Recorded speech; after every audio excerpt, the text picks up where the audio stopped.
कैसे हैं दोस्त, welcome back to another blog. पिछले महीने की तकरीबन 4 या 5 तारीख को मैंने आयरलैंड की एम्बेसी में विज़िट वीज़ा के लिए अप्लाई किया था, जिसका ताहाल मेरे को कोई रिस्पांस नहीं आया। तो उस सिलसिले में मैं आज एम्बेसी जा रहा हूं, उनसे पूछूंगा कि क्या मसला है। उन्होंने 1 या 2 दफ़ा मेरे साथ रब्ता किया है और उन्होंने मेरे से 1 या 2 डॉक्यूमेंट्स मांगे थे, जो कि उन्होंने स्पेसिफाई नहीं किया था कि कौन कौन से डॉक्यूमेंट उनको चाहिए। तो इस सिलसिले में मैं अभी जा रहा हूँ आयरलैंड की एम्बेसी में। मैं आप लोगों को बताऊँगा कि अगर आप विज़िट करना चाहते हैं आयरलैंड या कोई भी दूसरी यूरोपियन कंट्री जो कि शेंजन से बाहर है, फॉर एग्जाम्पल UK, तो उस चीज़ के लिए अगर आपने वीज़ा अप्लाई करना है अगर यूरोप से, तो आपको कौन कौन से डॉक्यूमेंट्स चाहिए और आप किस तरह वीज़ा हासिल कर सकते हैं। लेकिन उससे पहले भाई की जो एक है बहुत मशहूर कहावत है पाकिस्तानी लोगों के बारे में, जो सारी ज़िंदगी इसी वेट में बैठे रहते हैं कि जब हमारा पासपोर्ट आएगा तो हम दुनिया के दूसरे हिस्सों में ट्रैवल करेंगे। उनका इस चीज़ के बारे में क्या कहना है? सरमद भाई कैसे हैं आप? सबसे पहले जी शुक्र अल्हम्दुलिल्लाह, आप बताएं कैसे हैं? जी हमने पहले बता दिया, हम ठीक है। अच्छा, तो आप वो कौन सी बात है जो आप लोग कहते हैं कि जब लोगों का पासपोर्ट आ जाता है तब पाकिस्तानी लोग जो है, या बहुत सारे दोस्त यूरोप में या दूसरे कंट्रीज में इसलिए जाते हैं कि जब उनका पासपोर्ट आ जाएगा तो वो दूसरी दुनिया को ट्रैवल करेंगे। आपका क्या मानना है इस चीज़ के बारे में? जी मेरा मानना ये है कि मैंने काफ़ी लोगों में मतलब कि मैंने जो है ना वो बैठा हूँ उठा हूँ देखा है लोगों के पास जिनके पास पासपोर्ट्स हैं और जिनके पास नहीं भी हैं। लोगों में सबसे ज़्यादा बेसिक ये पाया जाता है कि जब हम यूरोप आते हैं या हम कहीं और कंट्री जाते हैं तो हमें पासपोर्ट चाहिए। लेकिन क्यों चाहिए पासपोर्ट की वर्थ क्या है आपकी नज़र में? सबसे पहले तो क्वेश्चन ये है ना। हाँ। पासपोर्ट की वर्थ ये है कि आप आसानी एक कंट्री से दूसरे कंट्री आप जा सकें।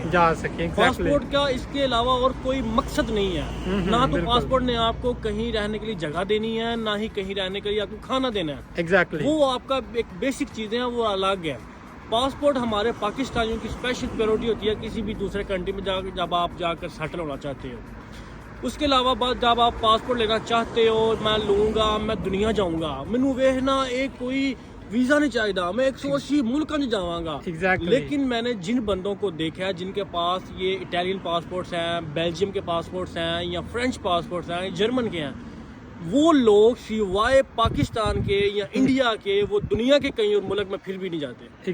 क्योंकि घूमने फिरने का जो तल्लक है गुरेज भाई, वो पासपोर्ट के साथ कंसर्न नहीं है। घूमने फिरने का अगर आपका दिल है, अगर आपके अंदर एक जज्बा है, पैशन है दुनिया को ऑब्जर्व करने का, देखने का, तो वो आपकी एक माइंड सेट के साथ है और आपकी वर्थ के साथ है कि जो आपकी पॉकेट है। अगर आपके पास पाकिस्तानी पासपोर्ट भी है तो अगर आपने यूनियन को देखना है तो वो आप पैसों के साथ देखोगे। वो दुनिया जिनके पास शेंजन कार्ड है वो फिर भी यूनियन को नहीं देखते हैं। क्यों? क्योंकि उसको देखने के लिए आपको एक अच्छी खासी रकम चाहिए। आपको गाड़ी में जाना है या जहाज पे जाना है, कहीं रहना है, अच्छी जगह को देखना है, तो वो पैसे लगते हैं। तो दोस्तों ये था सरमद भाई का एक ऑनेस्ट रिव्यू, जिससे मैं काफ़ी हद तक एग्री करता हूँ कि बहुत सारे लोग ऐसे होते हैं जो इस चीज़ का वेट करते रहते हैं कि हमारे पास किसी अच्छे कंट्री का पासपोर्ट आए तब हम दुनिया को देखें या तब हम ट्रैवल करें। हालांकि मैंने बहुत सारे ऐसे लोगों को भी जानता हूँ। मेरे को अच्छी तरह याद है कि जब मैं लाहौर में चार्ल्स अकेडमी में पढ़ता होता था तब हमारे एक टीचर होते थे, पता नहीं नाम नहीं उनका मेरे को याद, उन्होंने तकरीबन पाकिस्तानी पासपोर्ट पे ऑलमोस्ट 180 या 90 के करीब जो है वो कंट्रीज देख चुके थे। सरमद भाई की बात से मैं बिल्कुल एग्री करूंगा कि जब आप में पैशन हो या जज्बा हो तब दुनिया की कोई भी चीज़ आपकी राह में रुकावट नहीं बनती। इस वजह से अगर आप घूमना चाहते हैं दुनिया में तो इस चीज़ का इंतज़ार मत कीजिए कि मेरे पास पासपोर्ट होगा तभी मैं ट्रैवल करूँगा। आप पाकिस्तानी पासपोर्ट के साथ भी बहुत सारी जगहों पर ट्रैवल कर सकते हैं।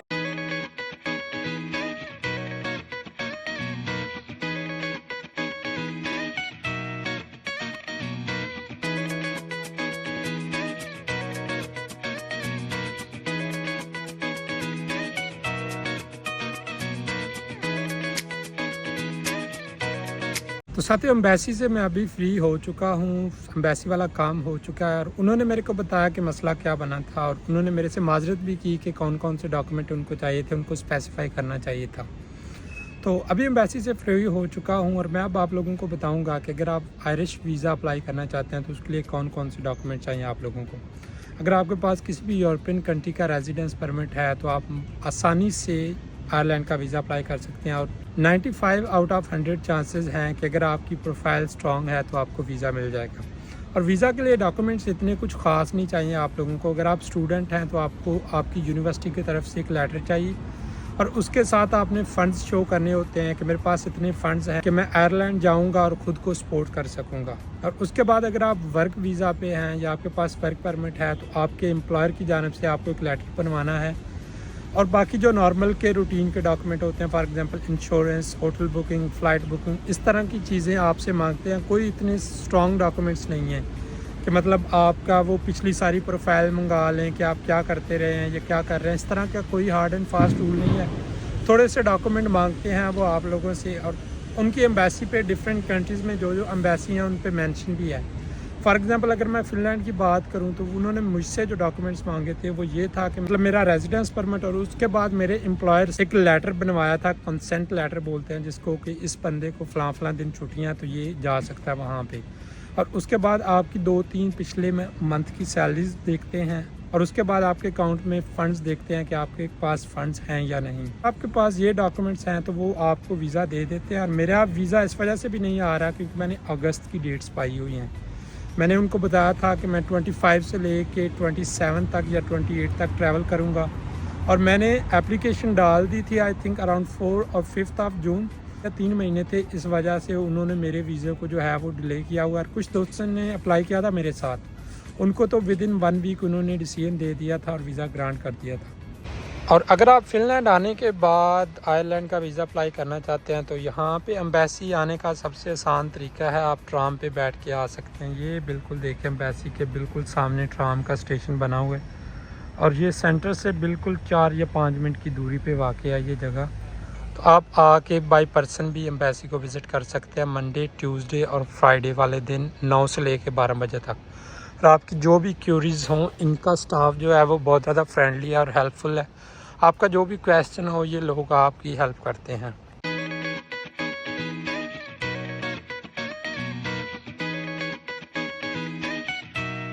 दोस्तों, ज़िंदगी के तजर्बे से जो एक चीज़ मैंने सीखी है वो ये है कि जितनी चीज़ें हमें देखने में मुश्किल लगती हैं, करने पे वो चीज़ें कदरे आसान होती हैं। चीज़ को आप इस तरह कनेक्ट कर सकते हैं कि जब भी आप अगर किसी कंट्री का वीज़ा अप्लाई करना चाहते हैं तो आपको बहुत सारे लोग बोलेंगे कि ये काम बहुत मुश्किल है, वीज़े लगते नहीं हैं या रिजेक्शनें हो जाती हैं, या इस तरह की हर बंदा अपनी सोच के मुताबिक आपको बातें बताता है डिफरेंट।